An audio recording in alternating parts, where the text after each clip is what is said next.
청춘조천 프로젝트는 제가 이제 시장이 되자마자 2014년부터 시작한 프로젝트고 대체로 이제 3단계로 나눠서 진행이 되고 있습니다. 지금 이제 2단계가 거의 마무리되는 시점인데 초기에는 주로 워낙에 이제 조천이 오래된 도시거든요. 1931년도에 읍으로 승격됐거든요. 그때 같이 읍으로 승격된 게 대전, 광주 뭐 이런 데예요.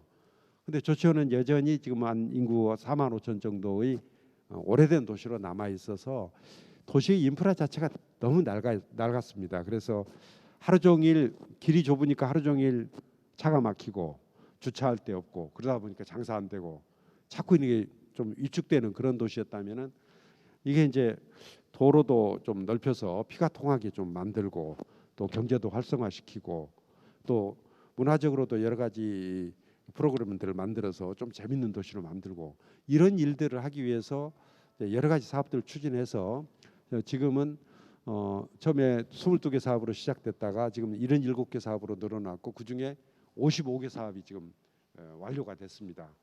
그리고 작년까지 1조 원 이상의 예산이 좀 투입이 됐고 앞으로 2026년까지가 이제 마무리하는 건데 앞으로 한 5천억 정도 예산이 이제 추가로 더 투입될 예정으로 있어서 모든 사업들이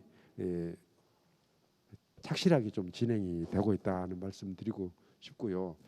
다만 이제 이거는 재생이라는 게 되살리는 것인데 단순히 인프라만 갖춰준다고 해서 되살아나는 것은 아니거든요. 그러면 이 인프라를 활용해서 지역 경제와 연결시키고 또 재밌는 도시로 만드는 여러 가지 노력들을 해야 된다는 생각인데 대표적인 예가 아까 말씀드렸던 그 정수장을 조천 문화정원으로 바꿨는데 이게 정말 전에는 거기에 청년들이 하루 종일 가도 한 명도 안 오던 그런 공간이었는데 지금은 청년들이 거기 가서 주말이면은 자리 잡기 어려울 정도로 많은 분들이 막 오시고 그러거든요. 명소가 되어 갔단 말이죠. 그러면은 이제 거기에 이제 문화예술인들도 거기서 이런저런 활동을 하게 되고 거기 안에 또 문화예술 창작 공간들도 만들어 드리고 그랬거든요. 그러다 보니까 그 주변에 또 청년 예술가들이 살고 싶어하는 곳이 되고 뭐 이런 방식으로 해서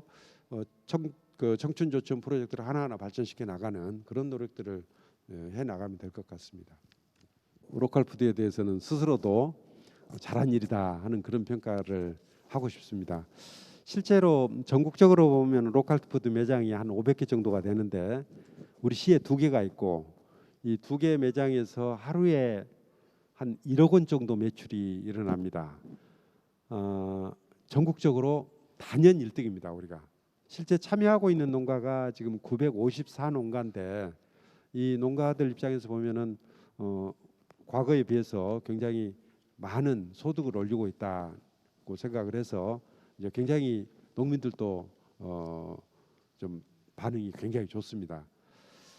그리고 지금 3호점, 4호점을 지금 준비를 하고 있습니다. 3호점은 그 새롬동 종합복지센터 바로 옆에 짓고 있는데 지금 이제 그 바닥 공사를 하고 있는 지하 터파기 공사를 하고 있는 이제 그런 상황이고요. 금년 11월 달이면은 완공이 될 겁니다. 그리고 4호점은 그 교통 환승센터에 함께 짓는 것으로 있는 그 계획을 하고 있는데 그것도 지금 금년이면은 착공이 될 것으로 생각을 하고 있습니다. 금년에 착공해서 내년쯤 오픈할 수 있을 것으로 이렇게 생각을 하고 있습니다.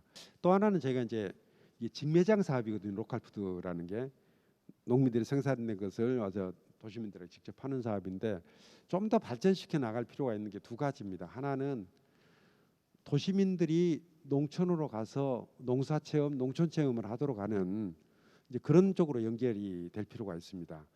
또 하나는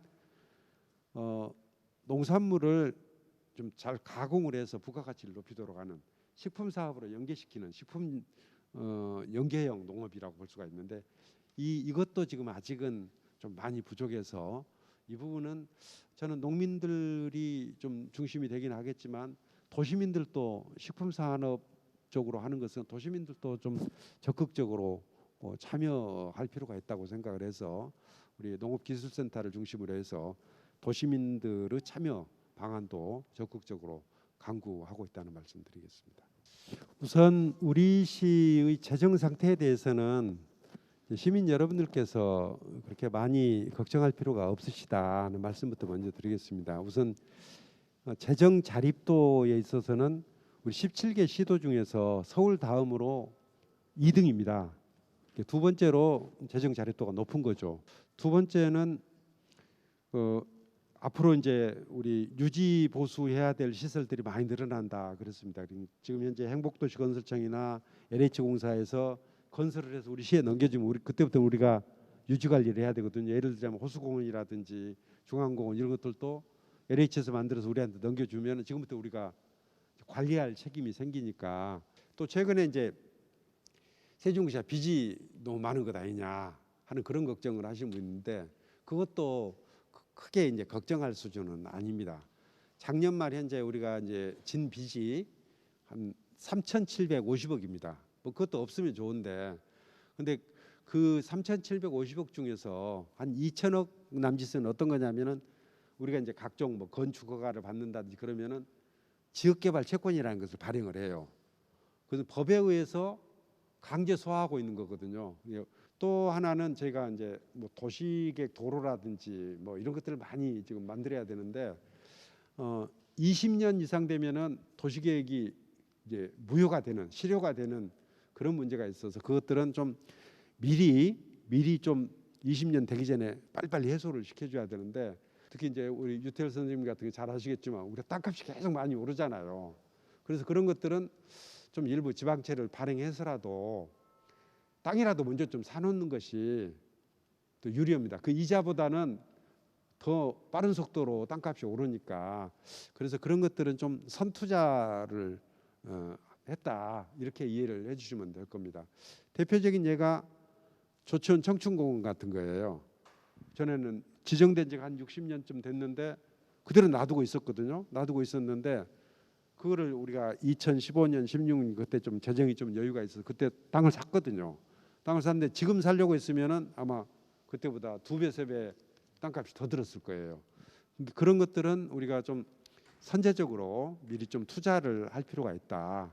그 이제 어찌 보면은 빚을 전혀 내지 않고 살림살이를 하는 것이 좋긴 하겠지만 경우에 따라서는 좀 일부 좀 돈을 빌려서라도 미리 투자하는 것이 또 바람직한 사업도 있다.